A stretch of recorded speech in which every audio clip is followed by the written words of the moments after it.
আমার রাসূলকে একটা নজর দেখে নাই।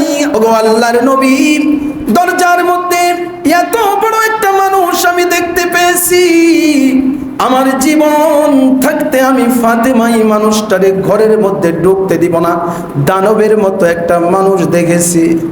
আল্লাহর পয়গম্বর বলে, ও ফাতেমা, পৃথিবীর শুরু থেকে আজকে পর্যন্ত এই মানুষটা কোনো মানুষের ঘরে ঢোকার জন্য সালাম দিয়ে অনুমতি চায় নাই, কিন্তু আমার ঘরে অনুমতি চাইছে। অনুমতি দিলেও এই মানুষটা ঘরে আসবে, অনুমতি না দিলেও এই মানুষটা ঘরে প্রবেশ করবে। তুমি তারে ঘরের ভেতরে প্রবেশ করার জন্য সুযোগ করে দাও। হযরত ফাতেমা এবার দুয়ার খুলে দিয়েছেন। হযরত আজরাইল ঘরের ভিতরে ঢুকে গেছেন। হযরত আজরাইলকে আল্লাহর পয়গম্বরের কাছে অনুমতি চাচ্ছেন। সুবহানাল্লাহ বলেন। আজরাইল কি কারো কাছে অনুমতি চায় নাকি? ইযা জাআ আজালুহুম লা ইস্তাখিরুনা সাআতাও ওয়া লা ইস্তাকদিমুন। আজরাইল কারো কাছে অনুমতি চাওয়া লাগে না, কিন্তু আল্লাহর পয়গম্বরের কাছে গিয়ে হযরত আজরাইল শর্ত দেয়। আল্লাহর পয়গম্বরকে হযরত আজরাইল ডেকে বলে, আমি পৃথিবীর শুরু থেকে এই পর্যন্ত কোটি কোটি মানুষের জান কবজ করেছি, কিয়ামত পর্যন্ত করব, কিন্তু কোন মানুষকে শর্ত দিয়ে আমি জান কবজ করে নাই। ওগো রাসূল, এটা আপনার শান, এটা আপনার মর্যাদা। আমি আপনাকে শর্ত দিচ্ছি আল্লাহর পক্ষ থেকে, আপনি চাইলে কিয়ামত পর্যন্ত দুনিয়ায় থাকতে পারেন, আপনি চাইলে এই মুহূর্তে আমার সাথে যেতে পারেন। আর জোরে বলেন সুবহানাল্লাহ। আল্লাহর পয়গম্বর আজরাইলের কথার জবাব না দিয়ে বলেন, আমার ভাই জিবরাইল কোথায়? আইনা আখি জিবরাইল। হযরত জিবরাইল আলাইহিস সালাম আল্লাহর পয়গম্বরের কাছে চলে এসেছেন। এসে দেখে হায় হায়, হযরত জিবরাইল বসা, হযরত আজরাইল বসা। তার মানে বুঝার বাকি নাই, আল্লাহর পয়গম্বরের সময় শেষ হয়ে গেছে। হযরত জিবরাইল এবার চোখের পানি ছেড়ে দিয়ে, হযরত জিবরাইল চোখের পানি ছেড়ে দিয়ে কান্না শুরু করে দিছে। আল্লাহর পয়গম্বর হযরত জিবরাইলকে ডেকে বলে, জিবরাইল তুমি কাঁদো কেন? হযরত জিবরাইল ডেকে বলে, ওগো রাসূল,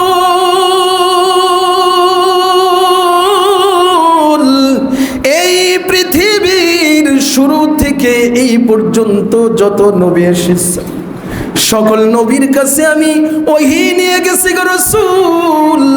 কারো কাছে আমি একবার গিয়েছি, কারো কাছে 2 বার, 4 বার, 5 বার, 10 বার, কারো কাছে 100 বার, কারো কাছে 300, 400।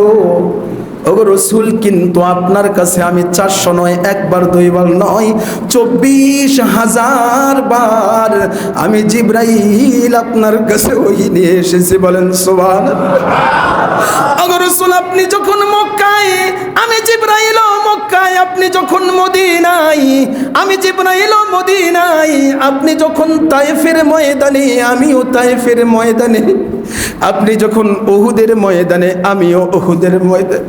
ওগো রাসূল, একটা মুহূর্তের জন্য আমি জিবরাইল আপনার থেকে পৃথক হই নাই।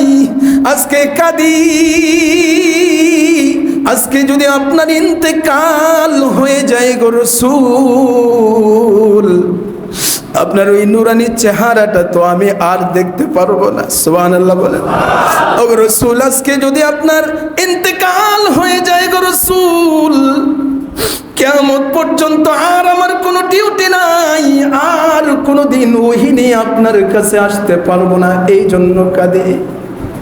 এবার হযরত জিবরাইল পাল্টা রাসূলকে জিজ্ঞাসা করে, ওগো নবীজি, আপনি কেন কাঁদেন? আপনি কি ফাতেমার জন্য কাঁদেন নাকি?